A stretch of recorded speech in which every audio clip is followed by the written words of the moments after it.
Hello once again, everybody, and thank you for joining me here on this Thursday, October 15th edition of ATS Radio. I'm your host, Adam Burke. I'm joined by professional bettor and handicapper Brad Powers from BradPowersSports.com. We're going to chat some college football and some NFL here on today's show, as well as address that listener question regarding bankroll management. Should be a lot of fun. We're going to hit a lot of games here on today's show and give you a lot of good insights for the weekend. Over at ATS.io, we got a lot of good insights across all of the sports betting markets in the legal United States sports betting realm. We cover sportsbook reviews, top sportsbook promotions in the industry, and we got a lot of picks, predictions. My college football power ratings get posted over there, links to recaps and the show ATS Radio. We cover golf, we cover soccer, we cover all kinds of stuff over at the website. We highly encourage you to check all that out. And check out our ATS YouTube page as well. We do highlight videos from ATS Radio. We got videos from Brian Blessing over there as well. And while you're there, while you're subscribing for that, keep in mind you can subscribe to ATS Radio as well on Spreaker, Stitcher, Spotify, iTunes, iHeartRadio, Google Podcasts, SoundCloud, wherever you stream and download your podcast content. So plenty of ways to consume everything that we have here at ATS.io. We encourage you to check all that stuff out. With that, we bring on today's first and only guest. That is professional bettor and handicapper Brad Powers from BradPowersSports.com. And Brad, how's it going today, buddy? That's going well. How you doing? I'm doing well, man. Although the last 24 hours have been pretty rough on the COVID front. Bunch of Falcons got it now, allegedly, or there's false positives. Who knows? Florida LSU taken off the board, postponed. Nick Saban's got it. Not a real great week on the COVID front so far. No, not at all. East Carolina's quarterback has it, so that's the reason for that line move there. But you know what? If it was a different year, if it was 2018, 2019, I think there'd be a bunch of panic. I just call it another week in 2020, man. Yeah, that's pretty much what it feels like. That's a good point there. And, we're seeing the betting board light up a little bit here on Thursday. Of course, limits do increase on Thursday, so you do get another wave of line movement out there in the marketplace. We'll talk about some of that stuff, but, speaking of limits and days that limits go up and things of that sort, had a listener question from one of our listeners, Cody Lancaster, at Mr. the KLL on Twitter, or the Mr. KLL. Apologize for that, Cody. Question about bankroll management. He's been getting into some more of the podcasts, heard you, I believe, on one of your radio appearances, then found the show, and we always appreciate that. But had some questions about bankroll management and sort of what your approach is to, managing your funds wisely. Yeah, I would say, typical. We get into Kelly criterion and all that, but not to overcomplicate things. It's probably one of the most important aspects to at least not necessarily becoming winning better, but let's just say lose less. And by lose less, I would say less exposure on your bankroll. So I, do between, I think maximum on any one play, no matter how much of an edge you think you have. I never go beyond 5% of my overall bankroll on an individual play. And usually most weekends, even though I bet a ton, I'm only using on my overall bankroll for an entire season. I'm only, 20, 25% as far as a typical weekend. I would have to go bust for like 4 weeks in a row. Big time bust, lose everything for me to be out of the game. So that's typically how I treat it, to be simple. Yeah, and that echoes a lot of the same things that we talked about yesterday with another professional bettor and handicapper, Kyle Hunter, in terms of you got to focus on that risk of ruin. You have to understand that, if you're betting high volume, you probably want a lower percentage of your bankroll on each one of those plays. If you're betting lower volume, maybe you can go 4 or 5%, something like that. And again, look, I get it. It's not a sexy conversation. It's just not to sit there and say, you're going to grind 2.5%, 3% of your bankroll on every play. It's not what people want, but this is a long-term business. And again, it's that big worry of risk of ruin that you have to watch out for, because the last thing any of us want to do is have to go back in and reload that bankroll.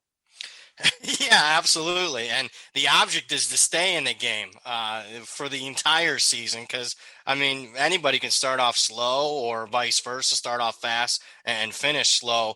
You just want to be there at the end, because you're going to have bad weeks. You're going to have bad months. Hell, you can even have bad seasons. But even in bad seasons, I mean, you don't want to go completely bust. And obviously, the key to that is you never want to overextend yourself. I think 2020 has been a good case that I think has reinforced it. And hear me out for just a second. I felt like I pre-flop has had some of my best bets of my entire life, and they've went bust in games. I'm playing against a team that's out without 20 guys, and half of them are starters. Virginia Tech, NC State, I'm ahead of the line by nearly a touchdown. They got their quarterback out, their defensive coordinators out. I think I got one of my best plays of my life, and it's over by the end of the first quarter. I got a loser. So I think it's reinforced it. No matter how good your pre-flop bet or whatever is, you don't want to risk your bankroll on any play because anything can happen. Yeah, I mean, like we've talked about, and this sort of, kind of brings it all full circle. Like we've talked about, is all you can control is the number that you get. Once you submit that bet, it is completely out of your hands. Now, there are things you can do like playing back, middles, arbitrage, stuff like that, live betting maybe to kind of cut into it. Stuff like that does come into the equation. And, if something does break, you can play the other side, buy out part of it, stuff like that. But, in a simplified way, when you make a bet, that's it. You get the best number that you can, and then you hope it works out in your favor.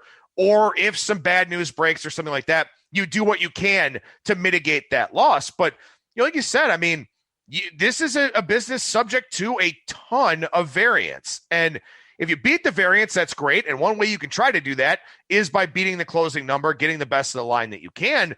But again, even the best, even the absolute best, long-term, 55, 56%, you will lose 44% of the time at a minimum in this business. So the last thing you want to do is sit there and say, man, I love this game. It's the best game I've ever seen. I don't know why this line is this way. Then you put 10% of your bankroll on it, and it falls in the 44% of the games that you lose. And it could be something where you've got a great handicap, and a team goes -3 in turnover margin, and you're just SOL as a result. So you really want to make sure that, however much of your bankroll you want to put in play in a weekend, that's totally up to you. But you don't want to have a bunch of 10% types of games out there. It's a grind, and that sucks, but it's a grind. It is what it is. Definitely a marathon, not a sprint. And you hit on a good one. A lot of times that I've found that, that the handicap, everything lines up and it looks perfect. Usually, maybe it is. Just so happens that it's the perfect handicap type of thing. But usually you're missing something. You're missing a piece of the puzzle, because if you weren't, that line wouldn't be where it's at right now, especially if you're looking to bet later in the week. Obviously, the lines are softer early, but this is a very good discussion. And the problem that we run into is, the people that are flooding into the marketplace. It's almost like we're going in reverse. We're going back to the 80s and 90s where, the old school, sports advisors type of thing, where it's, sell the house, sell the wife, sell the kids. I got the lock of the century. The problem with the industry, it's kind of moving back towards a little bit of that. The reality is there are no locks. There are no guarantees. Yeah, no, I totally agree with that. I mean, if you sit there and you're like, oh, this game's 10 points off of my number, your number's wrong. Yes, your number's wrong. The market's not. Yeah. Right. And it's not even, and when we say market, I mean, look, this is kind of getting away from the bankroll management thing, but we talked about this, I think it was maybe 2 weeks ago. Early in the week, it's you against the book. Later in the week, it's you against everybody in the market, because the market has shaped and molded that number where it should probably be. So if you're 10 points off of a market number like Thursday or Friday, that's a problem. That's something that you need to fix. That's not game of the year, empty your bankroll material. That's, I don't have one of these teams or both of these teams accurately rated. And I mean, I guess to a degree, this is kind of an extension of bankroll management in the sense that, you got to make responsible wagers. Even if you think something is off dramatically, you're not going to have, a 10% edge in a game. It's just not going to happen. So again, market entry comes into play with bankroll management, understanding when to get in on a game, understanding where that line's going to go, because bankroll management is like anything else in the sports betting business, trying to put yourself in the best position to succeed. And all of these parts need to be kind of working in harmony for you to have a chance at making money long-term. Absolutely. And I'm not going to say that you can't have a 10% edge, because I feel like I do in some of my early week bets at Circa, the world openers, when I'm betting against a bookmaker, but they kind of bankroll manage for you. I can't bet $20,000 on that perceived 10%, that 60+% bet that I think I have. I can only get 1,000, maybe 2,000 on it if it's a side. They kind of do that for you. If they open up the limits and allow you to bet whatever you want on a number, you don't have a 10% edge. Let's just put it that way. I don't care who you are. No, it's an excellent point. It really is. And another element of bankroll management, and something I held back from yesterday's show to talk about on today's show so that I could express some fresh content here myself, is that and this is something I think a lot of people have problems grasping, especially in the olden days where you had a local or something like that. But now with more states that have sports books, another element of bankroll management is having multiple accounts, is having the ability to line shop. That is very, very important. Half points matter, full points matter, especially in a market as tight and efficient as the NFL. That's another part of bankroll management, is you have to know that, hey, I need to have an account here and an account there and maybe an account over there, because you need to be able to line shop, get the best prices that you can. And as you start to develop a profile for these sports books, maybe you want 2,000 at this book or 1,000 at this book because you feel like you're getting the better of the numbers at that one book. This is something in the offshore marketplace that we saw a ton, something that I think will probably develop in the legal U.S. betting market as well. Some books are tailored towards public players. Some books welcome more sharp action. Lines are different if you want to play overs and favorites versus dogs and unders at different places, stuff like that. That's another part of bankroll management that's really important, is having the opportunity to line shop and having the opportunity to, get the best of it wherever you can. Absolutely. And I've never heard that from anyone before, as far as it kind of having not all your money in one place. Very good, good idea on multiple fronts in this industry. Not only because you can shop, but also, you're not going to get overly confident in that one shop, and you're not going to overexpose yourself just because you have it all in one place and that's where you want to put it. So spreading it out over multiple books is a great idea on multiple fronts. Never thought of it from the bankroll management aspect of things. Yeah, I think it makes a lot of sense. And again, this is another part, like I talked about yesterday, of being organized, of having your thoughts kind of put together, tracking yourself, tracking your bankrolls, stuff like that. And again, something else that we mentioned, and you talked about this on how you can't really do anything about it with those Circa World Openers. But, when we sit here and say 2.5%, 3%, maybe as much as 5% on a big play, keep in mind that if you're winning, your bet size naturally goes up because you're using this percentage-based system. So, don't hurt yourself. If you're having a big college football season, don't hurt yourself and say, well, I'm $100 better. I'm going to keep betting $100 a game. If you're doing well and your bankroll allows for it, you can increase your bet size. And that's something that having a percentage will naturally do. It will increase your bet size when you're doing well, and also be a system of checks and balances to decrease your bet size when things aren't going as well.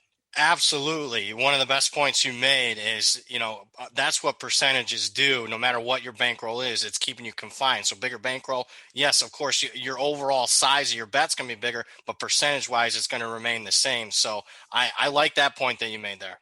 And there are years, and you know this as well as I do, there are years where maybe you don't have a handle on the market. Yeah. Maybe things just aren't going your way. Or you think about it in the context, for me specifically, of Major League Baseball the last few years. Going into the season, I have no idea how the baseball is going to play. I don't know if it'll be juiced, if it'll be dead, if it'll be, if park factors are going to change, stuff like that. I've had seasons where things just don't work out because I dig myself a big hole. I wind up adjusting a little bit too late, stuff like that. You think about the NFL this year and just the massive influx of scoring. If you're an under bettor, you like to play unders, which, are very hard to do this year.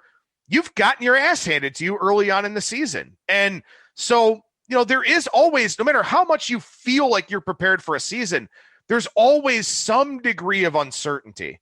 And so, keeping yourself in check a little bit makes a lot of sense across a variety of different platforms.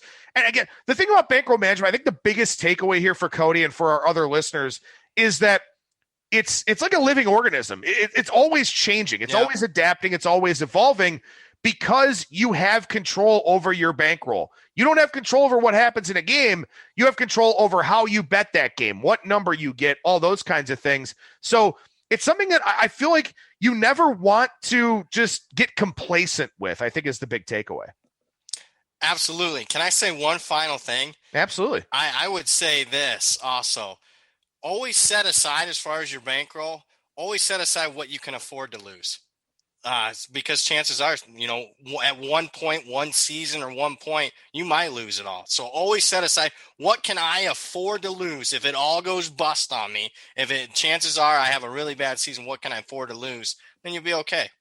Yeah. Not saying that it's going to happen that season. It's not going to say it's going to happen 2 years from now, but you're going to have that really, really bad season where maybe it does. What can you set aside? What can I afford to lose? Because, they call it gambling, not winning, for a reason. Yeah, absolutely. You don't want it to materially affect your life. You don't want it to take away from paying bills or other obligations or stuff like that. And I mentioned on the show here before, I don't live off of my betting. I live off of my content creation and all of that. I bet what I feel like is a comfortable amount for me to not impact my day-to-day life. And I have the luxury to do that because I have another source of income, much like most of our listeners do. For you, for Kyle, for, all the guys that are kind of in our circle, you do make a pretty good chunk of your living off of betting on sports. So it's a little bit different for you in that regard. But for me, I bet what I feel comfortable with winning or losing, and it doesn't materially affect my ability to pay my mortgage or, anything like that. Yep. And, I get paid off my content and my pick side of things. It's not 100% betting on my half. And for those people, and man, I didn't want to get off on this tangent, but I will real quick, that are you should only bet. You can't sell picks. You can't sell information. I can tell you this, what we are moving towards the next 5, 10, 15 years, it's going to be very, very tough to make a living betting with how they're limiting sharper players. You cannot make a living if you're consistently being limited to, less than $500, even on efficient, bigger markets. Well, and not only that, but we've talked about this a lot, and a lot of credit, full marks to the Circa for being an originator, for putting out those college football numbers. But there's a lot of copycatting going on. And, in the legal U.S. sports betting landscape, we talk about shopping around for the best prices, and you do have the opportunity to do that. But as this continues to move forward, there will be a lot of places that wind up with the exact same lines, stuff like that. They have similar line providers or whatever else. So there's also that, is that you're going to be limited in terms of what's actually available to bet in the market. If you can get, long gone are the days really where you can get, -3 on one side, +3.5 on another side. Maybe you push one and win one, stuff like that. Yep. A lot of those things are just long gone now in the marketplace. There are times where you can still arbitrage, money line sports like baseball or something like that. But, how often do you get the chance to play on both sides of a key number or, on both sides of a key number later in the week? You used to be able to do that all the time. Now you really can't. So there's also that element to it too, where it is tough to make a living betting on sports. It's hard enough to win, let alone beat the current environment that we're in. Yeah, and for all those people that were around in the 80s and 90s and early 2000s, that didn't even bother handicapping. They just walked from one property to the other right on the Vegas Strip, and even on NFL late in the week, be able to play on key numbers, late 3, take 2.5 type of thing. Those people preaching to me about, selling picks and info. I would love to take a time machine and DeLorean back to those days, and I could be right there with them. Those days of being able to do that are over with. If you're a winner and you're a consistent winner, you get thrown out, you get limited. So, what are you to do in this day and age? It's tough. It definitely is. And again, we're not really talking to our, target demographic here of listeners with some of this stuff, because a lot of our listeners, I'm sure, are, 25, 50, 100, few $100 bettors. But, still, again, it all filters into this bankroll management discussion, because you start thinking about the sports books, their level of exposure, these kinds of things. What numbers are they actually able to give you if you want to play something contrarian, something like that? It's the industry is always evolving, and God willing, we'll get a betting exchange in the U.S. at some point, because that would be great. Yes. But, I mean, for right now, you do what you can. You make as good of a dish as you can with all the ingredients that you have. Is basically the way that I would kind of talk about. You're the chef. You can take the ingredients you have and maybe you can cook with them, maybe you can't, but you got to figure it out because you have a finite amount of things in front of you that you can control, and you try to figure out the best way to apply those things. And I think that, bankroll management is just such a big part of the equation that, again, nobody's talking about. You and I go on rants pretty much every week on this show. I know. We had one, I don't know if it was last week or 2 weeks ago, just sort of talking about how everything is picks. We just want picks. And you're going to wind up with a scenario where people don't know what to do with their bankrolls. They're going to find somebody who they enjoy listening to or somebody who's on a run. They're going to put 20% of their bankroll on a game. It's going to lose, and then they're going to get pissed off. And I think it's really important to have these more maybe philosophical, I guess I would call them, discussions about betting, because a lot of people are getting into this that don't know what the hell they're doing. And those are the people that I worry about. And so I think talking about bankroll management and market entry and the mental side of handicapping and these things we've talked about the last few weeks are very, very important. Absolutely. Couldn't have said it better. I also like you, using food as an example. I think that fits your brand. You calling me fat? You calling me fat? Man, I'm the one that got fat out in Vegas. Are you kidding me? Put on like 50 pounds. But I'm just saying, you putting gambling and comparing it to a chef and putting it all in your pot, I thought that was on brand for you. Let's just put it that way. Yeah, I mean, I didn't want to go down a rabbit hole talking about the ingredients of IPAs or comparing bourbons or anything like that. I'll stick with food. Everybody kind of gets the food references. But in any event here, speaking of food, maybe some pizza bets on tonight's game in the Sun Belt. Georgia State, Arkansas State, 105-106. Pretty good Sun Belt game last night with Coastal Carolina and Louisiana Coastal outright against the late money that came in on that game. What about tonight? We're seeing some threes out there in the marketplace on Arkansas State when this one was 4.5 and 5 earlier in the week. Yeah, I'd lay the 3 now with Arkansas State. I'd even lay 3.5 if you can't find a 3. And to me, I will say this. I will plead some ignorance on Georgia State. I haven't watched a lot of their game film. They've only played 2 games so far. They've looked pretty good. They've looked the part so far in 2 games, forcing Louisiana Lafayette to overtime, although I think ULL is overrated this year. They just haven't been outside the Iowa State game, haven't looked like an overall, I would say easily the best team in the Sun Belt, at least up there with App State.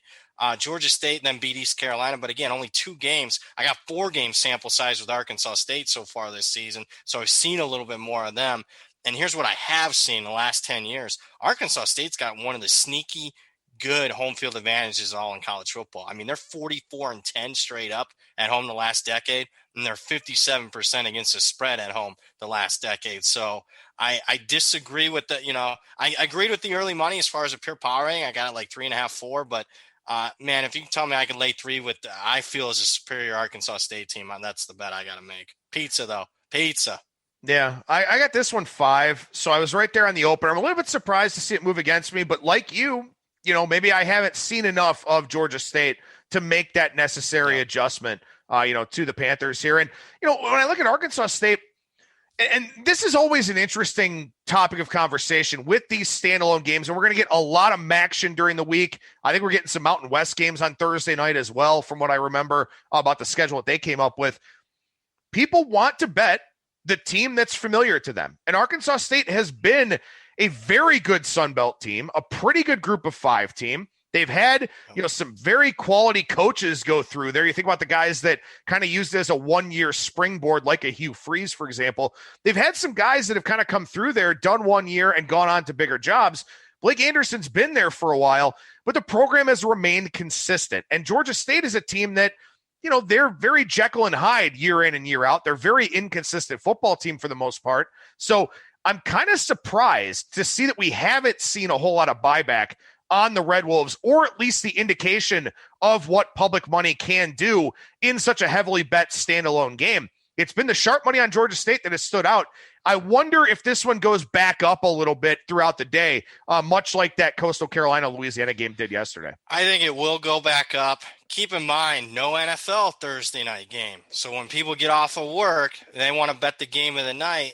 And for the first time in forever, it's not going to be a bigger college football game. It's not going to be an NFL Thursday night game. They're going to be forced to bet a game where they probably don't, even though people that are more familiar with the industry know Arkansas State. A lot of these Joe Public bettors couldn't tell you what the mascots of these two teams are, let alone players or whatnot. So they're going to want to bet the team that's favored because that's what they want to bet. So if I were to say, hey, you want to enter in the market at a good price, I think the three minus 120, 3.5 on Arkansas State is the lowest you're going to see it. I only anticipate it to go up.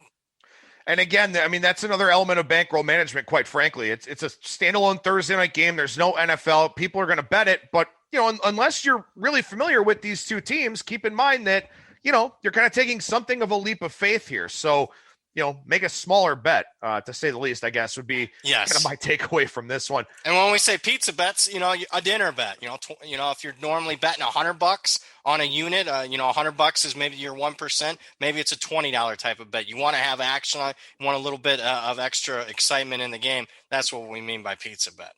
Yeah, happy hour dinner prices. Yeah. I guess I would say that. Not like a steakhouse, not like not like some of the fine establishments out there in Vegas. No. All right, let's go to Friday's game here. Friday's couple of games. I guess we could touch on Byu Houston real quickly in a minute, even though we did a highlight video on that game yesterday on ATS Radio. We did not talk about game 107-108, SMU and Tulane. SMU 6-point favorite. There are still some 6.5s out there as well. Total has dropped quite dramatically on this game from the upper 60s to the mid 60s here. 64.5, 65, the prevailing number. Interesting to see a little bit of Tulane money and some under money in this one for you. No, I'm not saying, I'm not surprised by anything. They're always, the market's going to move towards my power rating type of thing. But I think it opened a little bit higher because I don't think people realize the extent of the injuries that SMU lost two of their best offensive playmakers. TJ McDaniel, who splits the running back reps. He's the starter. He's probably the more consistent guy, just not as flashy as Bentley, their other running back. And then more pertinent as far as to the spread, Reggie Roverson for SMU is one of the better group of 5 wide receivers in the entire country. In his last game, had 250 yards in about 3 quarters against Memphis. Came up lame as far as a knee injury. He had knee injury last year, and he's going to be out for the year. And both guys out for the year. So I think if you're a power ratings guy like myself, you got to drop SMU's power rating almost 2 points. I know it's two non-quarterbacks, but two very good key guys for them, and that's why I think some money's coming in on Tulane. I can't, although right now at the current numbers, I don't have a bet here. I can't trust Tulane. You want to talk? I mean, we're getting to Halloween. You want to talk about Jekyll and Hyde? Check out every single one of Tulane's 4 games this year. They have either come from behind by double digits and won the game outright, or they have blown double-digit leads in 2 of the games. So they got 2 double-digit come-from-behind wins, 2 double-digit blown leads. I mean, the case example is the Navy game, up 24-0, lose the game 27-24. I can't get a good feel for Tulane. This is only in-game live betting for me. Yeah, and also for SMU, I mean, they lost James Prochet, who was a 1,200-yard receiver last year. They lost Xavier Jones, their running back, 1,200-yard rusher. Now they lose Roberson and the backup to Jones. So, this is now a situation where SMU really digging deep into their depth, and this is a team that, quite frankly, needs to score points to win. I mean, they're not a great defensive team. They haven't been for a long period of time.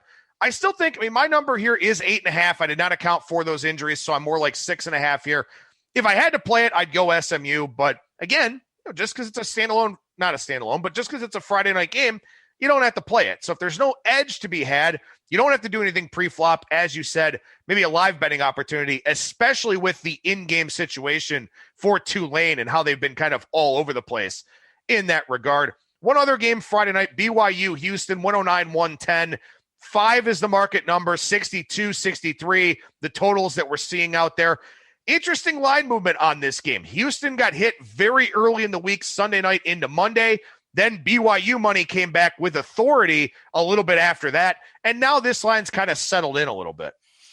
It has, but I'm stunned by the line because I have been 3-4 points lower in the market on BYU in their past couple of games, and I adjusted them, but not significantly after the UTSA game where they almost lost outright as a 5-touchdown favorite. So I downgraded them, but not as much as what I anticipated the market. So I thought for sure that I would still be lower on BYU than the market this week, at least by a couple of points. I fully expected this line to come 7.5, and I would have a Houston bet.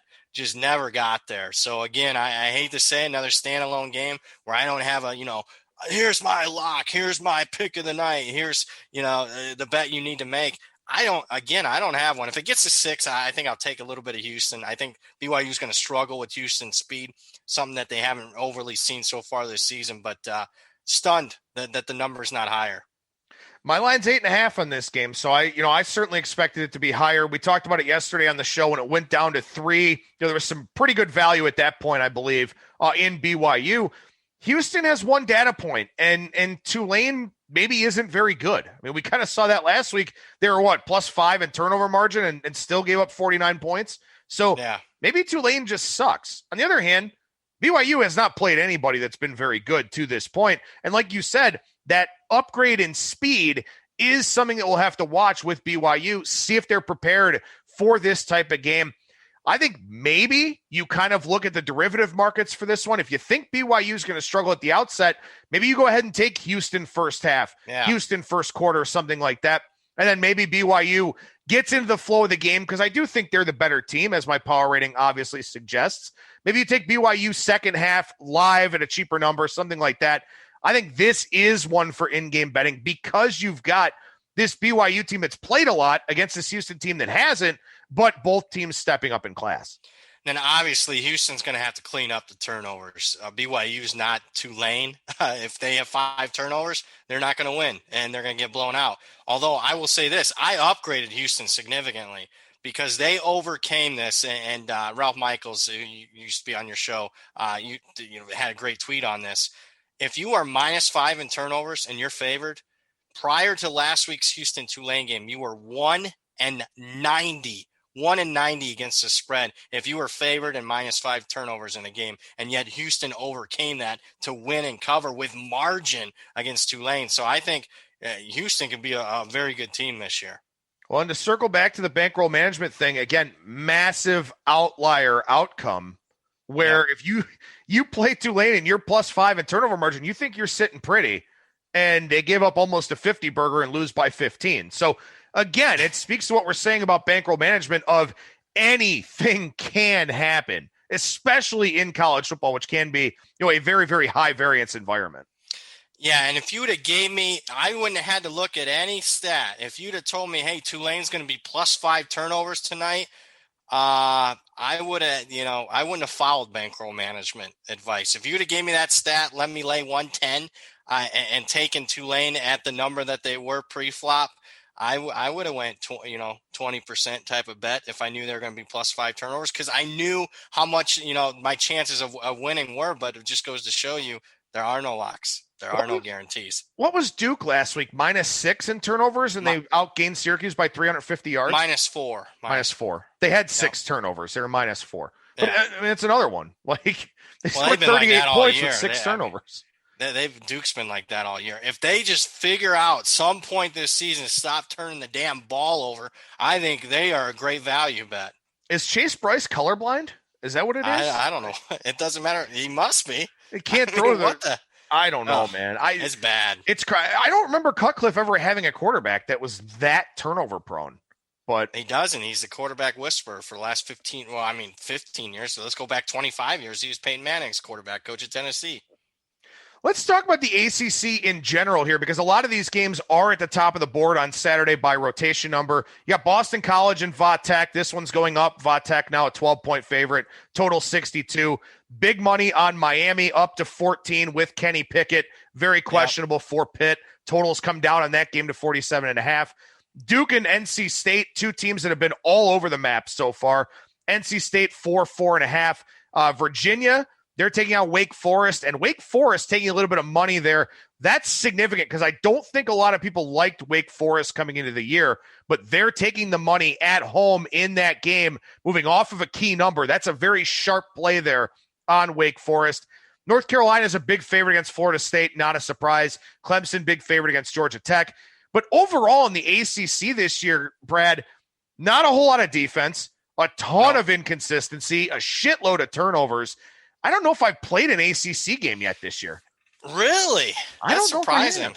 Oh, I seem to have a ton of ACC plays. I would say almost my whole card this week is the ACC. I'm an open book. I played Duke NC State over. NC State, the market does not have a handle on NC State's new offensive coordinator.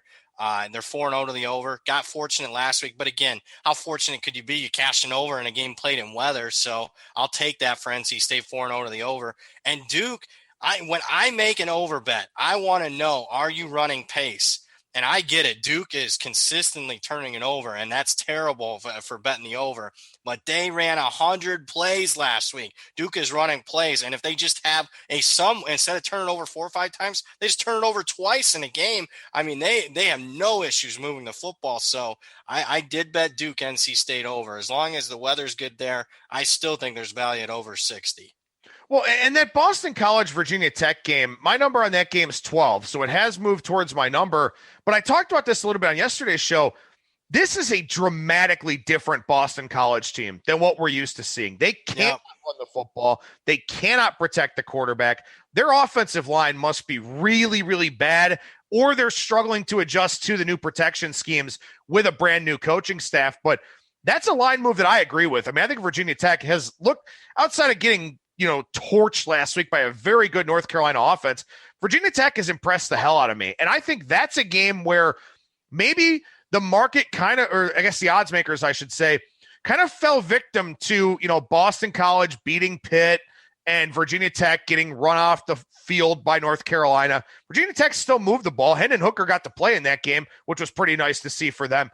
I think that's a spot where the market kind of overreacted to last week's results, to last week's outcomes. I completely agree with Tech going up in that game. I think you got a winner there. I might say that might be your most comfortable win, and yet I'm going to say this, I'm not on it, and here's why. I have faded Boston College against Duke. Got my ass handed to me that one. Duke turned it over, obviously, in that game. I faded Boston College against North Carolina, and Boston College almost won the damn game outright. And I faded Boston College last week, bet Pitt at a good number at Circa, and lost my ass on that one. I'm done, man. 3 strikes, I'm out, which means probably now is the time to play against Boston College after I just lost 3 straight times. So I'm telling you, you probably have a winner there, but I'm not betting it. I'm tired of losing against this BC team. Statistically, they look awful, but I mean, somehow they're winning. They're covering. I faded Russell Wilson 3 weeks in a row in the Circa. I didn't do it last weekend against Minnesota. Still went 5-0, so I'm not complaining. I mean, that's damn. What is your record? If you're 5-0 last week, you're up there. 16-8-1. That's good. 16-8-1. I'm 5 points off the lead and like 3.5 points out of the money. Those things are insane.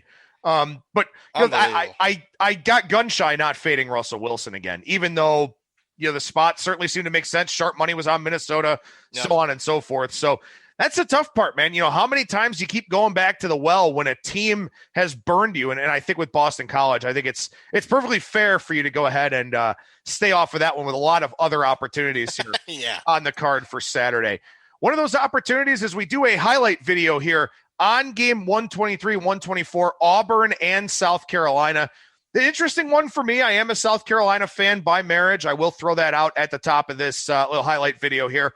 But Auburn, a 3-point road favorite going to Williams-Brice. Total on this one has gone up, interestingly enough, 49.5 to as high as 52 out there in the market, Brad. What do you think about this one here with the Gamecocks, a short home underdog? I like South Carolina, and I like South Carolina outright in this game, but it's more of a fade against Auburn. a team that I don't think is very good. And keep in mind, Auburn's sitting at 2-1. They could very easily be 0-3 so far this season. They're getting outgained by nearly 100 yards per game. Go back to the opener. Benefited from several Kentucky turnovers, including the one right before the half that basically took a touchdown off the board for Kentucky. That's a completely different game if they score there. You go to the second game. It's 24-3 Georgia 20 minutes into the game, and then I thought Georgia took the foot off the gas pedal in the second half. That easily, if Georgia wanted to win by 5 touchdowns, Georgia could have beaten Auburn by 5 touchdowns a couple weeks ago. And then last week, I mean, my power rating said Auburn was my strongest play of the week. Market totally against Auburn in that game, and I was dead. My power rating is dead wrong. I mean, Arkansas probably should have beaten Auburn outright as a 2-touchdown underdog. On top of it, Auburn's banged up. I mean, this is an injury that's not going to move the market much, but I think it should. Their middle linebacker, Kenny Britt, one top 3 linebacker in the SEC. He is the quarterback of the defense. He is out for a significant period of time. Williams, the wide receiver, is banged up. One of their better defensive ends banged up. Bo Nix has been inconsistent. What's been consistent for me, and I know they're not a sexy team, a sexy pick, but they have pretty much played to expectation. South Carolina lost by 4 against Tennessee. Game could have went either way. They could have won that game. Fell right on the number as far as they had a pick spread. 6. They gave up a pick 6 in that game. Exactly. They could have beaten Tennessee. I think Tennessee's okay. Probably similar to this Auburn team. They went into Florida, lost by 2 touchdowns. They're at the goal line late. They punch that in. They lose by 7 at Florida. That would be a good performance. And I get it. Vanderbilt sucks. They're playing with one arm tied behind their back last week. But guess what? South Carolina did what they're supposed to do. They crushed Vanderbilt. So I like South Carolina, particularly in the underdog role, which is where Muschamp typically wins money, 65% the last 3.5 years as a dog. Yeah, South Carolina is one of my favorite plays of the week. Bet at 3.5. Still like it at 3. I think they win outright. Oh, I like it. It's a strong opinion there. I actually don't have a strong opinion on this game. That worries me. But I did want to talk more South Carolina football than any public guy I know. Yeah, well, I really haven't been able to watch too much of them here so far. And well, I have watched Auburn. And, Auburn, my power rating on this game is 6.5. And I guess I've been too slow to adjust to Auburn. The injuries in particular, Bo Nix, I don't think he's the guy. But again, Auburn is one of those teams. I've talked about teams like this at multiple points, multiple junctures throughout this season and past seasons. They recruit so well that I give them the benefit of the doubt to figure things out because the talent is there. And sometimes it just doesn't happen. And I'm probably slow to react on teams like that. And Auburn is one of them here for this season. So I'm not taking the Tigers in this game. Bo Nix, for whatever reason, has massive home road splits. I don't know if that's a big factor here with, decreased crowd size and all those types of things, but I don't think he's very good. And Auburn's got those big injuries. And the one I like, you mentioned the Britt injury, and I like that. And I think it's something that didn't get factored into the market to, compare to the NFL. It did not get factored into the market in the Buffalo-Tennessee game this week on Tuesday night. Matt Milano is an awesome linebacker, and he's not just a good run stopper. He's an excellent coverage linebacker. And when you look at all the offenses that these teams are running now in college and the NFL, Texas routes for the linebackers, swing routes, option stuff, all these types of things, linebackers that can cover and can stop the run should create adjustments in the market with the way the game is currently being played. So I think highlighting that injury is a very important thing. I'm glad you did it here today. Again, from a power rating standpoint, my numbers say Auburn. I'm not playing Auburn. I think that you're on the right track there with South Carolina. I hope so, but we'll see. It does worry me that you're not on a strong opinion because I value your South Carolina opinion more often than not. But I finally made that big-time downgrade to Auburn's power rating here, not only because of the Britt injury, but also – just they haven't looked apart in any 3 games. 3 games now at this point in the season is enough of a sample size that we kind of have an idea of what you are as a football team. Yeah, and last week what I did, I made the adjustment to Arkansas, and I didn't fully make it to Auburn. And I had to adjust both. And that's the thing about power ratings and creating your own numbers is, trying to figure out, okay, I'm off market on this game. How much do I move team A? How much do I move team B? And in this case, Auburn being team B, I didn't move them down enough, but rest assured, if they don't look the part here this week in Columbia, then I will make a substantial adjustment to the Tigers, to say the least. So we do these highlight videos here on ATS Radio. Make sure you check them out over on our ATS YouTube page and make sure you subscribe to all of our editions of ATS Radio wherever you stream and download your podcast content. As we look down the rest of the board here, Brad, anything else that kind of stands out before we take a look at Georgia and Alabama?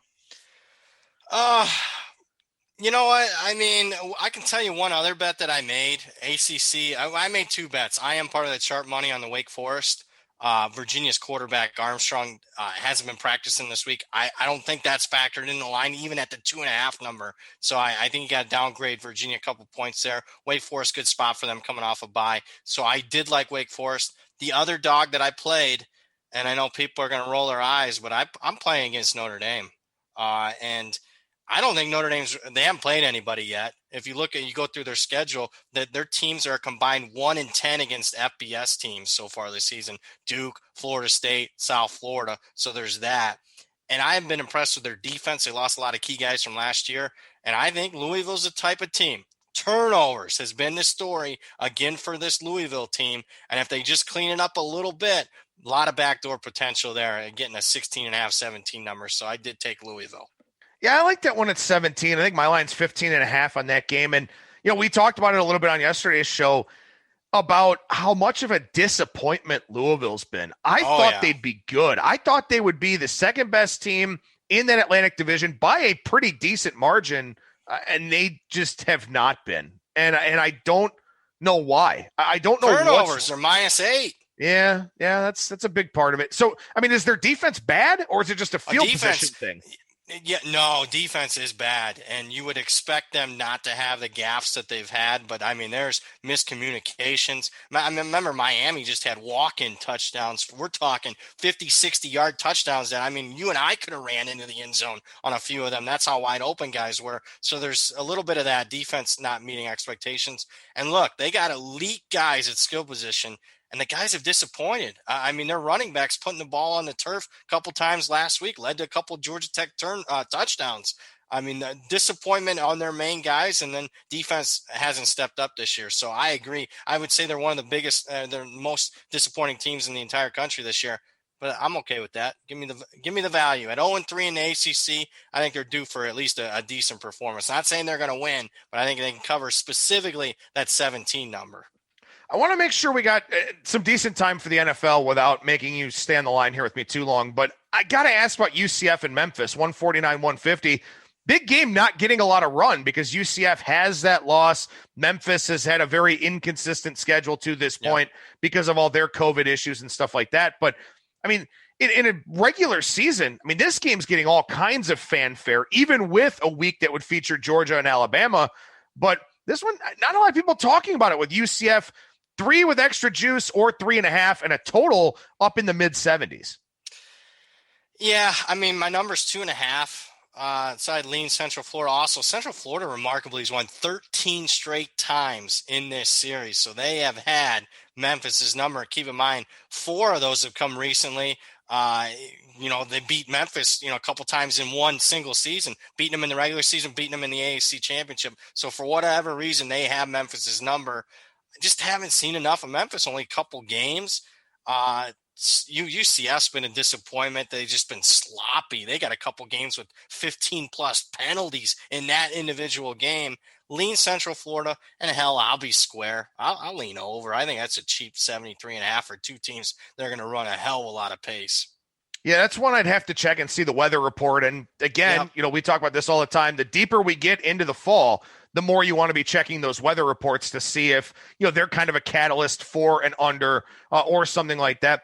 My line on this game's 5. So, I mean, at this point, I'm not really getting a ton of equity. 3 -15 is not a bad play to take on UCF. But again, I don't know what UCF is. I don't know what Memphis is. I see money coming in on Tulsa this week who beat UCF. So is that an indicator of Tulsa? Is that an indicator of UCF? I think it's kind of tough to sort of figure out that transitive property of college football here so far, with all the craziness that we've had. But you would think we got a pretty good handle on both of these teams. So you would think that this number is probably pretty fair, pretty accurate. The fact that we haven't seen a whole lot of movement suggests the same. If I had to do anything, I guess it'd be UCF. But it is a bummer that, we don't know more about these two teams because, these are two very, very exciting group of 5 programs. Yeah, easily two of the top 3, 4 group of 5 programs at least going right now. But a lot of luster gone. I mean, you're one and done in the group of 5. You lose a game, you got no shot at the playoffs. If these two teams was unbeaten, this game would get a hell of a lot more play. Probably be, you mentioned it, outside of Alabama, Georgia, both these teams were unbeaten. We'd have played a typical season where we're 5, 6 games into it. This might be the second most important game of this week outside of Bama, Georgia. Let's go ahead and do a highlight video here of the most important game of the week on ATS Radio for Georgia and Alabama, 165-166. This line opened 6. Then Nick Saban got COVID, and the line came down to 3.5 or 4. My number on the game is 6. And I guess the starting point here would be, how much should Nick Saban actually impact this line? A point, maybe. Again, this is an individual game, individual week. I don't think coaches are worth that much on an individual week, individual game basis. Where their worth is recruiting, off-season, game planning. And guess what? He's going to be part of the game plan. It's not like, he left the team. He's still a part of it. So a point at most. If he was completely removed from the program, maybe I would say it's worth a little bit more. He just wasn't there. It's Nick Saban. He was doing a Zoom call at practice the other day. He's just not going to be on the sidelines for the game. So again, a point. To me, the market is overreacted in this instance. I would say the value right now, according to at least me, would be Alabama minus the 4. And I guess maybe you could make a case that there was an over-adjustment on the expectation that, Nick Saban's around the team every day. Maybe some additional COVID cases are coming. Yes. But to me, I think that's a bridge that you cross when you get to it. At this point, if you can find 3.5 or a cheap 4 on Alabama, you got to take it. As well as Georgia has played, as many holes as you can poke into Alabama's resume, I don't know if Georgia's there. I don't know if Stetson Bennett is there against an Alabama defense that, they gave up a ton of points and yards last week, but Ole Miss is a hard offense to play against. They've got 2 mobile quarterbacks. They run a ton of pre-snap motion. They like to run with tempo. Georgia is a lot more conservative of an offense, and I think that's something that ultimately fits right into what Alabama does well defensively. Yep. So I think, schematically, this is a much different game for the Alabama defense. I give them a much better chance here in this game. Watch Georgia go run up 500 yards on them or something. But I do think schematically it is a better fit for them. Now, I guess the second question here would be, like I just talked about, Georgia's looked the part, Alabama has not. How much has that kind of factored in, you think, to the perception of this game and the idea that Georgia's probably going to be a very public underdog here?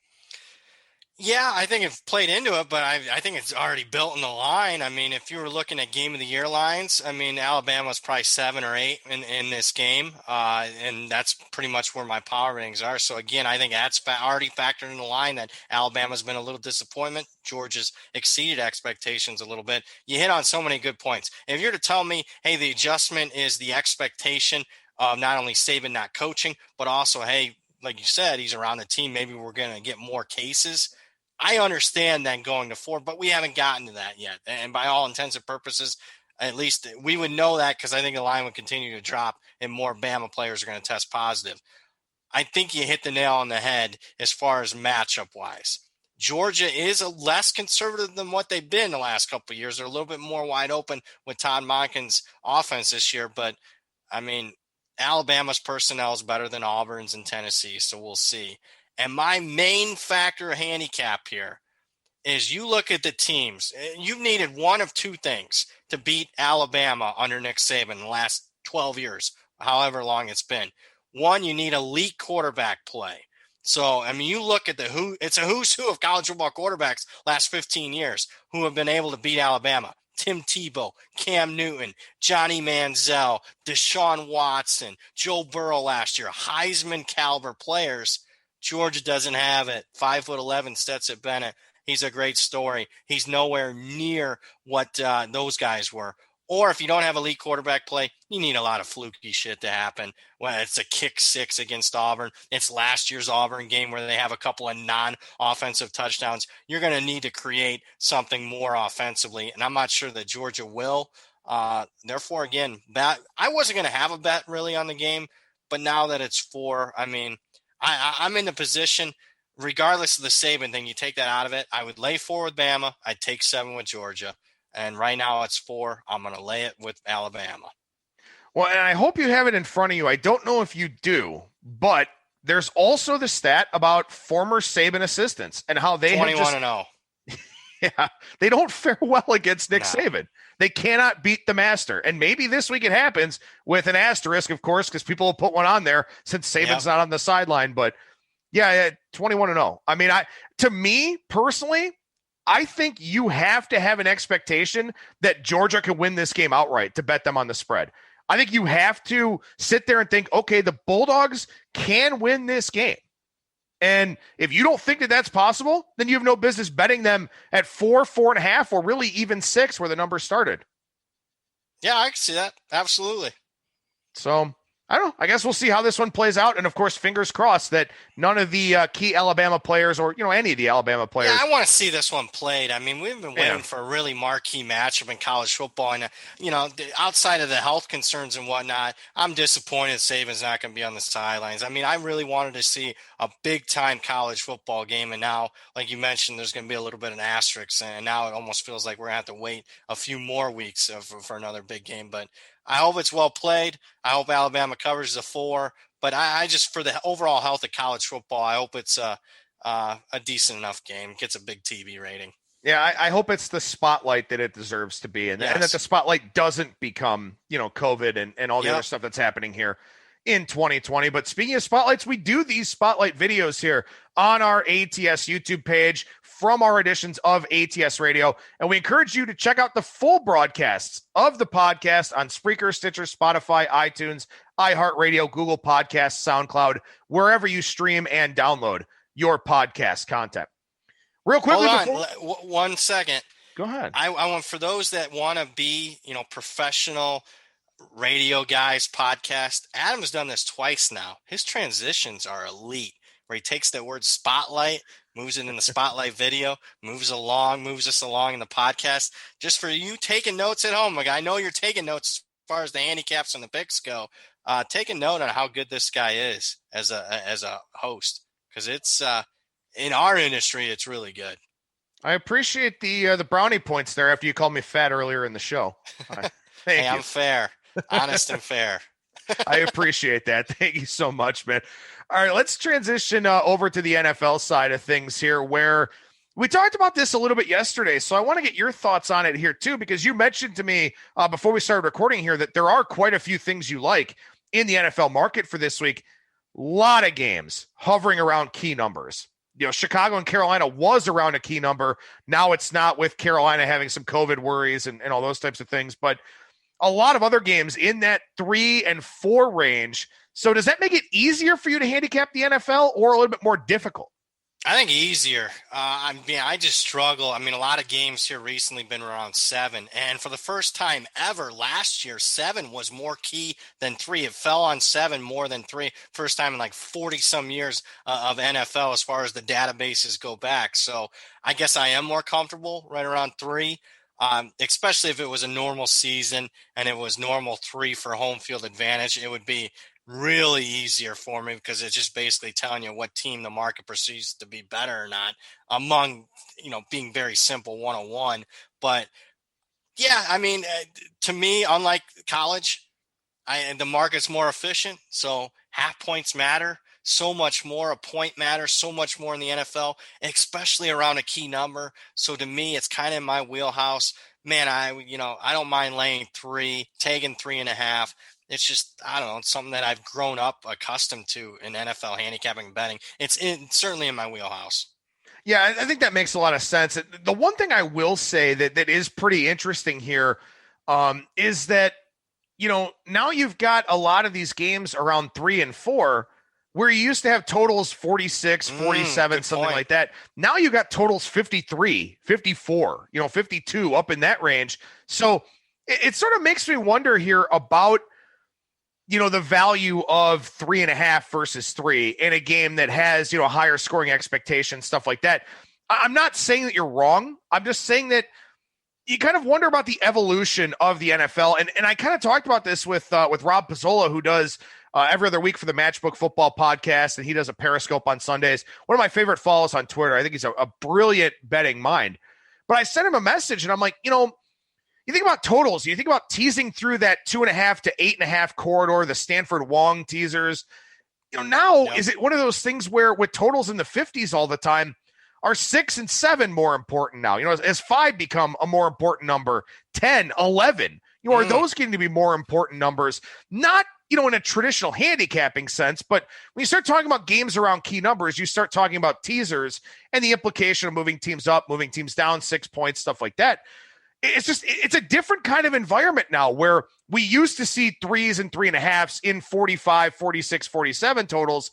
Now they're in the low to mid 50s. And I sort of wonder, maybe how that dynamic changes sort of that betting mindset and that betting mentality. Too early to tell. Sample size is too short so far because, it's not like we've seen scoring be up for several seasons. It's been right around that 45 to 47 range for a while now. Certainly way more high scoring than what it was 20, 30 years ago where, key numbers were 41, 43. Old timers even tell you 37, 38 used to be significant. But we haven't seen scoring really jump up fast enough of, 4 or 5 points immediately until this season. So I think for this season, I think you're on it. And I think you got a sharper take than I do right now as far as me talking about the importance of 3. Certainly they're less valuable with higher totals and more scoring. But I don't think the fundamental change I'm not there to say, hey, it's going to be fundamentally different from this point forward. I just think this year is going to be more of an outlier than not. Maybe it won't be, but right now, and that's the way I would treat it moving forward. Which is really interesting in a discussion we can have, obviously once these seasons wrap up, but, how we interpret the 2020 season especially for me with Major League Baseball playing only 60 games, how we interpret the NFL and the college football seasons where things are just dramatically different. People like to call this the new normal, but it's not going to be. We're eventually going to get back to normal in these sports betting markets. And, how do we evaluate these 2020 seasons will be a pretty interesting thing. And speaking of that, game 257, 258, Houston and Tennessee, we had a team that played on Tuesday night, now playing on Sunday. And this is not a situation that we're accustomed to. So you could sit there and say, okay, really quick turnaround, bad thing for Tennessee. I would go the other way and say Tennessee didn't really practice last week. It's not like they're tired. It's not like they're worn out or anything like that. And it's a division game. They already know Houston. Nothing's going to change overnight with the Houston Texans, even though Bill O'Brien's gone. Nothing looked that much different offensively last week. I think this line's cheap on the Titans personally.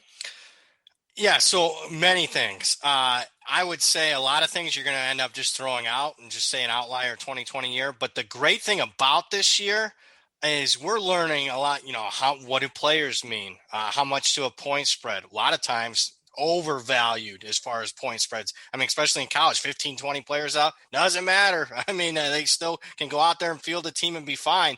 You would think practice would matter. In Tennessee's instance, team practices 1 time in 2 weeks. You'd think it'd be a negative.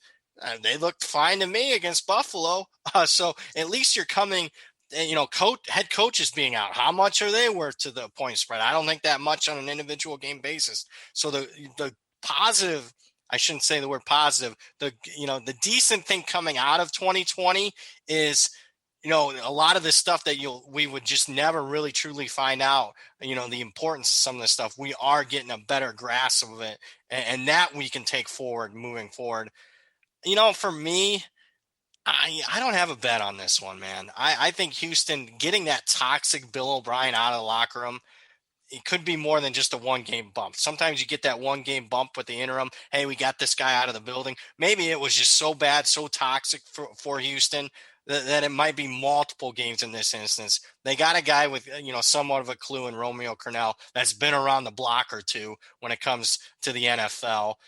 This has been a perennial playoff team that I thought, in additionally to having that toxic Bill O'Brien around him, was just playing an incredibly tough schedule to start off the season. I think it's not fair to judge Houston when they play Kansas City, Baltimore, and Pittsburgh to start off the season. Hell, a lot of good teams that have even, don't have issues in the front office and the head coach, we're going to go 0-3 there. So I'm not, I wish I was strong enough to say, I would take 3.5 with Houston and say dinner bet.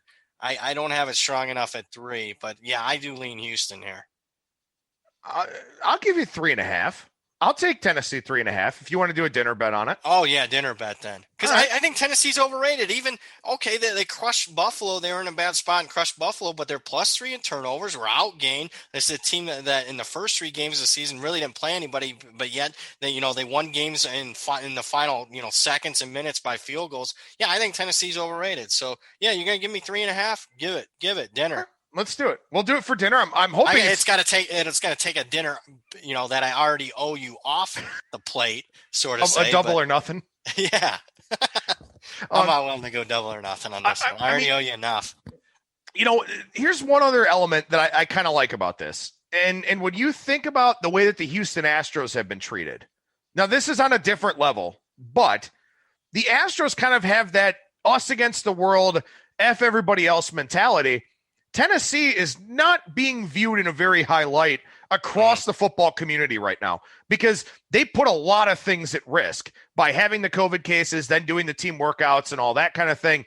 And quite frankly, a lot of people think they should have had to forfeit that Buffalo game. And I think that there probably is a case to be made because they were reckless and irresponsible after the COVID cases. I think, look, it's a contagious virus. Shit's going to happen. It is what it is. People are going to get it. It's fine. I don't think that teams are being, irresponsible or immature or whatever else. But once you get the cases and then you just blatantly ignore what you're supposed to do, that's when it becomes a problem. So they should have had to forfeit that game last week. They didn't. They won.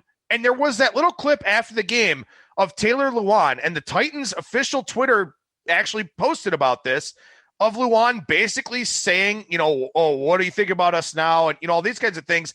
The same brazen arrogance that the Houston Astros have shown ever since they got popped for stealing signs. I think this is a rallying cry for Tennessee for the rest of the season of nobody likes us except for ourselves. So we're going to deal with it. We're going to tighten up. We're going to respond to it. And even if there were some players that were kind of, sort of put in the corner, so to speak, for, violating protocols, being reckless, I think now their teammates are going to say, you know what? I guess it's more about us than it is about what they did. So I kind of like that. I think this is a much more cohesive Tennessee team now than they maybe would have been with those early season struggles. So that factors into the handicap a little bit for me as well. Wow. I like that narrative. And, it fits the mold as far as their head coach, Vrabel, who is a part of a New England organization for several years, us against the world. Everybody's against us. So I certainly could see him using it as a rallying cry. We've talked about this game a few times on the show already, and I'm not going to have too many thoughts. I've kind of already gone on record with mine, but I know you had some takes before we started recording here on this Cleveland and Pittsburgh game. And with it being such a big spotlight game here in the NFL, I certainly don't mind crowdsourcing opinions on it. So what do you think about it? I mean, it's not going to be revolutionary handicapping here. It's just, I've watched this series my entire life growing up, relatively close in proximity to both. I mean, growing up a Cleveland fan, obviously it hasn't been a good scene as far as Pittsburgh. But, I mean, to me, especially at the current number of 3, and maybe got to lay, minus 120 here. But Pittsburgh has won 16 straight times hosting Cleveland.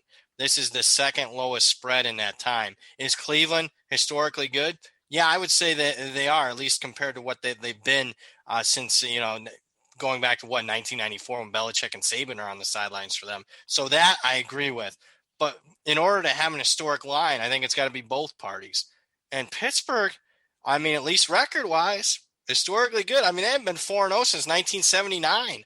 So this is a good Pittsburgh team that I think is being undervalued because they've been mediocre last year with the injury to Big Ben. He looks okay. They drafted, as usual, very well. They added a really good piece, the rookie wide receiver from Notre Dame and Chase Claypool. And to me, it's a mindset. It's what we call in the industry a helmet game. I mentioned this a couple times now. Cleveland, when they look, across the sidelines and they see Pittsburgh, to me, I can't count on Cleveland, especially in what's perceived to be a close game, to make that play, Baker Mayfield to make that play in the third, fourth quarter to overcome it here. Give me the team that's won 16 straight times over Cleveland. Not 16 straight fortunate wins. We're talking 16 straight by more than, double digits on average. Pittsburgh for me, cheap number. People are over. There's too many people loving the Browns. It's almost similar to what we saw a couple years ago when the Sharp wanted to bet Cleveland over and over again, even though they continue to lose. I think people are buying the Cleveland hype again, and I'm just not. Where you at? I like the under. The under is a historical outlier too. We've never seen a total of in the 50s in this head-to-head rivalry. So there is that. I mean, I do like the under as an outlier. The more I hear throughout the week, the more I understand all the Pittsburgh arguments. And I'm very happy with what Cleveland's doing. I'm very happy that their coaching staff is competent. They're probably missing Wyatt Teller this week. That's a huge loss for them because they want to run the football, and he's been the best offensive guard in football so far this year. That concerns me. The pass rush against Baker concerns me. He's got a knack for making mistakes. He's got a knack for getting hit too much. That worries me all, with the Pittsburgh side. And the Browns, I want to see what this Browns team looks like healthy on defense. They haven't had Mac Wilson, Greedy Williams, Denzel Ward's been hurt. They really could have used Grant Delpit this year, although Rodney Harrison's played well for them in the secondary in a relief role. That's what I wonder. I wonder about this Cleveland defense against this Pittsburgh offense and how they do slowing down Roethlisberger, because I think Cleveland will struggle offensively at times in this game. They could have those back-breaking Baker turnovers because those things happen. If the Browns defense shows up, I think they could cover in a lower scoring game. If the Browns defense doesn't show up, I could see this being more of the same. So that's why I do like the under a lot more than a side in this one. I don't have a side play, but again, the more I kind of hear and read and think about this game, the more I think Pittsburgh probably does make sense. But obviously I'll be rooting for Cleveland because 5-1 basically puts them without a massive collapse in the playoffs with the rest of their remaining schedule. Especially with an additional team getting in this year, 7 teams getting in. I'll make the case against Pittsburgh. Who in the hell have they played? That's your case. The Giants, the Broncos, the Texans, the Eagles. I mean, yeah, the Texans and Eagles would look like good wins prior to the season, but obviously both teams are way down this year. And those 4 teams are combined 3-15 with one tie in there. So Cleveland, you can make a strong case, best team they played so far. There's your case for the Browns. There you go. All right, let's hit on this Monday Night Football doubleheader. We will do a highlight video for the second of the 2 games, Arizona and Dallas. But Kansas City, Buffalo here. Kansas City 3.5, 57.5, a big total for a Bills game, to say the least. My handicap here is simple. If Matt Milano doesn't play, I'm betting Kansas City. If Matt Milano plays, I'm staying off the game because Milano is so important. Like I talked about earlier during one of our college breakdowns, he's so important as a coverage linebacker. And if you've got any team in the NFL and any coach in the NFL that will exploit a defensive absence, it is Andy Reid, and it will be quarterback Patrick Mahomes. So to me, this handicap is that simple. I think if Milano doesn't play, Buffalo can't keep up offensively. If Milano plays, Buffalo's got a shot. What do you think? Dynamics have completely changed. I thought I would love Buffalo, but as in 2020 schedule changings. I mean, if this was last week at this time, how did Buffalo got so screwed over? They were going to have the situational spot of the year. I don't care what team, because Kansas City was going to have to play 3 games in 11 days, short week. But now you throw all that out the window. Kansas City off a loss as a double-digit favorite. I mean, you expect them to be a little bit more focused. Buffalo now is the team, instead of at a rest disadvantage, advantage, now they're at a rest disadvantage. I can only look towards the Chiefs here. 3.5, not a high value bet. We're going to get to that in the spotlight video. But I'd lean Chiefs. Yeah, I feel so bad for Buffalo. They were in, like you said, it would have been the best situational spot of the year. Yep. And it's almost like Kansas City just ignored the Raiders game just to look ahead. Could have, maybe. I mean, look, I took the Raiders plus the points. I figured they'd be in the game. I mean, they're second in percentage of possessions that end in a score. they're able to move the football, but winning outright in the manner that they did, that was stunning. Again, I thought they could cover, but it was double digits. It was one hell of an outcome there. And like I said, Milano is the key for me in this Buffalo game. And I think Milano is important enough to actually move the line. You don't say that about defensive players often. It's certainly not linebackers, but I think he means that much. This scheme runs through him. And again, you talk about now a matchup against a team that can exploit the hell out of that. Yeah, it's that simple for me, and unfortunately this game's not till Monday, so I may not know by the time I have to put my Circa card in if Milano's going to play or not. But if I get some news that looks pretty damning about Milano's chances, I think I'm going to have to take Kansas City as one of my plays here for this week. One play I will be taking in the Circa. We'll do a highlight video here for the second of the Monday night games on October 19th. Arizona takes on Dallas, game 275-276. Arizona 2-point favorite. There are some 1.5s popping up out there now as well. Total, of course, on the rise, as it seems to always be for a Cowboys game, up to 55 now. And Brad, you and I are going to have a consensus opinion on this one and be on the same side. Yeah, I've already bet Dallas. Money's coming in on Dallas now. I moved a point since yesterday, but I like Dallas here. I like Dallas outright. And to me, over adjustment due to the Dak Prescott injury. So what I was looking at yesterday was a 5.5 point adjustment. Look at line was Dallas -3. We're sitting at 2.5 yesterday. I still think it's an over adjustment at the current 1.5 number. Look, Andy Dalton, for what, I get it's uneven quarterback, hit or miss a little bit. Still, I think is a serviceable, he's a below average starting quarterback in the NFL. I don't think he's 4.5 points worse than Dak Prescott. And as good as Dak Prescott's been for the Cowboys, they're still 0-5 against the spread this year. So you're not paying that normal premium that you would be on the Cowboys because, anybody that's been betting the Cowboys the last 5 weeks, 0-5. They don't got – talk about Bankroll Management at the start of the show. And those people with Bankroll Management, they've been putting it all in on the Cowboys. They don't have anything left. So you're not paying a premium like you typically are with the Cowboys.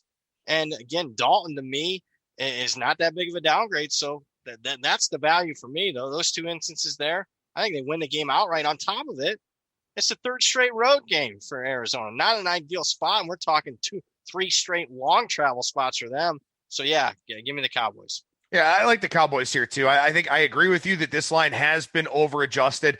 And something else too, and I'll give credit to Cole Ryan, who I used to work with over at Bang the Book, talking about the superstar subtraction theory and the idea that when you lose this key player, and in particular a superstar like Dak Prescott, everybody else picks it up a little bit.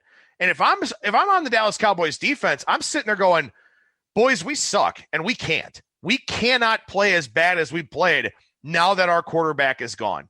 And they should have been saying that all along, but now there's going to be an additional level of focus, an additional level of investment and engagement here from this Dallas defense. I think the offense is going to be fine. They've got the skill position guys. They've got, they've had some offensive line injuries and some concerns. That is a worry, but Dalton's a guy, he's been around, and he's had time to kind of assimilate into this offense with, second team reps in practice and all those kinds of things. I think Dalton will be fine. I think the offense is still solid, still above average because of the skill position talent that they have. And I think now the defense just has to look themselves in the mirror and say, we got to play better. And I don't know if it's a 1 week bump or a multi-week bump or something like that, but I think this is a situation where Dallas does circle the wagons, does unite, does come together, does come to play. And something else we haven't even talked about yet, I don't think Arizona's that good. I love Kyler Murray. I love what Cliff Kingsbury's doing, trying to speed up the tempo and all of that.